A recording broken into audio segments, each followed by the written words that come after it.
ओवैसी का जलवा। बीजेपी की आंधी को धुआं धुआं करने वाले असदुद्दीन ओवैसी परिवार का जलवा इस चुनाव में देखने को मिला। और दोस्तों, इसी चुनाव को लेकर बीजेपी की आंधी को रोकने वाले ओवैसी खानदान की बात इस वीडियो में हम करने जा रहे हैं। साथ ही साथ अकबरुद्दीन ओवैसी की प्रचंड जीत और इस चुनाव में बैरिस्टर असदुद्दीन ओवैसी की पार्टी कितने सीटों पे लड़ी, कौन कौन जीता, तमाम चीज इस वीडियो में हम बताने जा रहे हैं। और कैसे दोस्तों मोदी के विजय रथ को ओवैसी ने तेलंगाना में रोक दिया, उसका भी तथ्य हम करने जा रहे हैं।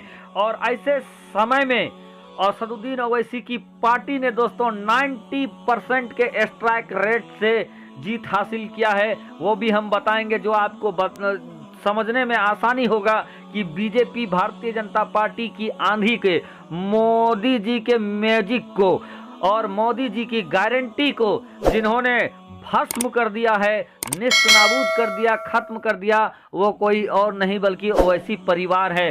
नहीं तो हर जगह ओवैसी परिवार के अलावा जो टीम थी दोस्तों, जो चुनाव में उतरे थे, उनका हाल बड़ा बुरा हुआ है। तो जल्दी से कहेंगे असदुद्दीन ओवैसी के चाहने वाले, जल्दी से चैनल को कर लीजिए सब्सक्राइब, बेल के बटन को कर दीजिए ऑन और ऑल नोटिफिकेशन के ऑप्शन को दबा लें।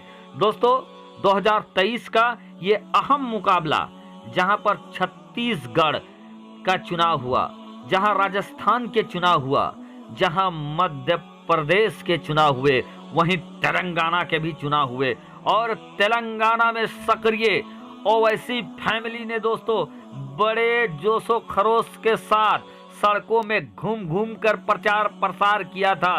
सबूत आप लोगों के सामने है। असदुद्दीन ओवैसी माइक थामे रोड पर नजर आ रहे थे।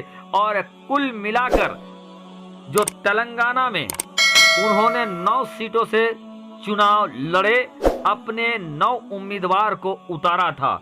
लेकिन इन 9 उम्मीदवारों में क्या सारे 9 उम्मीदवार जीते, क्या सारे 9 उम्मीदवार हार गए, या कौन कौन से उम्मीदवार जीते हैं और कौन सी वो विधानसभा की सीटें हैं, सब कुछ इस वीडियो में बताएंगे। लेकिन सबसे पहले अकबरुद्दीन ओवैसी, जो कि MIM के फायर ब्रिगेड नेता दोस्तों, जिनके नाम से भक्तों में तहलका मच जाता है, भूचाल आ जाता है, वो भी चंद्रयान गुट्टा सीट से लड़े थे और भारी भरकम तादाद से, भारी भरकम मतों से अकबरुद्दीन ओवैसी ने विजय हासिल किया है।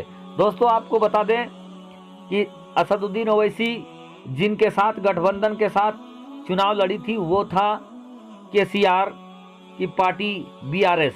और BRS की पार्टी जो है दोस्तों, BRS जो है वो 40 सीटों तक सिमट गई। लेकिन असदुद्दीन ओवैसी का जो कुनबा है, वो कुनबा घटा नहीं, बल्कि पहले भी साथ और अभी भी साथ है। यानी दोस्तों, असदुद्दीन ओवैसी की पार्टी MIM ने कुल मिलाकर 9 सीटों पर विजय दर्ज कराया है, जिसमें महत्वपूर्ण भूमिका और मोदी के आंधी को थामने का काम असदुद्दीन ओवैसी ने किया है। चलिए दोस्तों, एक एक करके मैं बताना चाहूँगा कि कौन कौन लोगों ने MIM का विजय श्री हासिल किया है। तो सबसे पहले अकबरुद्दीन ओवैसी से खाता खोलते हैं दोस्तों, और जीत की खबर भी उन्हीं की आई थी। अकबरुद्दीन ओवैसी जो असदुद्दीन ओवैसी के छोटे भाई हैं, ये तेलंगाना के चंद्रयान गुट्टा सीट से चुनाव लड़े और एक बार पिछड़ने के बाद दोस्तों फिर एक्सीलेटर पर पैर डाला और सीधा जीत कर ही दम लिया। तो ऐसे में दोस्तों अकबरुद्दीन ओवैसी ने तेलंगाना में जीत हासिल किया है MIM के टिकट से।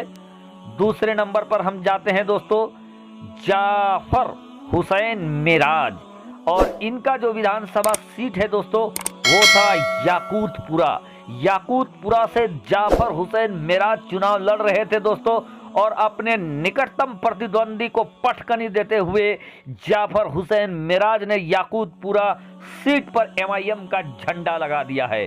अब अगला नंबर आता है अहमद बिन अब्दुल्ला बलाला। जी हाँ दोस्तों, नाम ऐसा लग रहा है कि विदेश के हैं, लेकिन ये हिंदुस्तान के ही हैं दोस्तों। अहमद बिन अब्दुल्ला बलाला, ये मलकपेट तेलंगाना का विधानसभा क्षेत्र मलकपेट से ये चुनाव लड़े थे, और इन्होंने भी दोस्तों अपने निकटतम प्रतिद्वंदी को पटकनी देते हुए मलकपेट में एमआईएम का झंडा बुलंद कर दिया है। और तीसरा जीतने वाले उम्मीदवार एमआईएम के अहमद बिन अब्दुल्ला बिलाला हैं। चौथे नंबर पे चलते हैं दोस्तों, जिन्होंने जीत हासिल किया है एमआईएम के लिए, अपनी पार्टी के लिए, वो हैं कौसर मोहिउद्दीन। कौसर मोहिउद्दीन, इनका विधानसभा क्षेत्र था कारवान, और कारवान विधानसभा क्षेत्र से कौसर मोहिउद्दीन ने दोस्तों विजय हासिल किया है, जीत हासिल किया है। अगला नंबर आता है मोहम्मद माजिद हुसैन। जी हाँ दोस्तों, मोहम्मद माजिद हुसैन, इनका विधानसभा क्षेत्र है नामपल्ली। जी हाँ दोस्तों, आपने नाम सुना ही होगा, नामपल्ली। नामपल्ली विधानसभा में बड़ा आमने सामने की टक्कर थी, बड़ा आमने सामने का मुकाबला था, लेकिन अंत में एमआईएम के अलमबरदार, एमआईएम के सक्रिय नेता, एमआईएम के बड़े नेता में से एक मोहम्मद माजिद हुसैन ने नामपल्ली में अपना जीत दर्ज किया और 5वां सीट एमआईएम को नामपल्ली में हासिल हुआ। अब अगला नंबर दोस्तों, मोहम्मद मुबीन। जी हाँ दोस्तों, मोहम्मद मुबीन, ये बहादुरपुरा सीट, तेलंगाना का बहादुरपुरा सीट, और इस सीट में भी दोस्तों रस्साकसी, हमाहमी का आलम जारी रहा। देर रात काफी वक्त गुजरने के बाद स्थिति क्लियर हुई और अंत में असदुद्दीन ओवैसी की पार्टी एमआईएम ने बहादुरपुरा में दोस्तों अपना झंडा गाड़ दिया। मोदी मैजिक को समाप्त करके जो लोग काफी उछल रहे थे, उनके जोश को ठंडा करने का काम किया है, और बहादुरपुरा में भी एमआईएम का झंडा गड़ चुका है और मोहम्मद मुबीन ने वहां पर जीत हासिल किया है। अब अगला नंबर और 7वां नंबर, आखिरी नंबर आता है मीर जुल्फिकार अली का। जी हाँ दोस्तों, एमआईएम के कद्दावर नेता में से एक मीर जुल्फिकार अली, इनका जो विधानसभा सीट था दोस्तों वो था चार मीनार।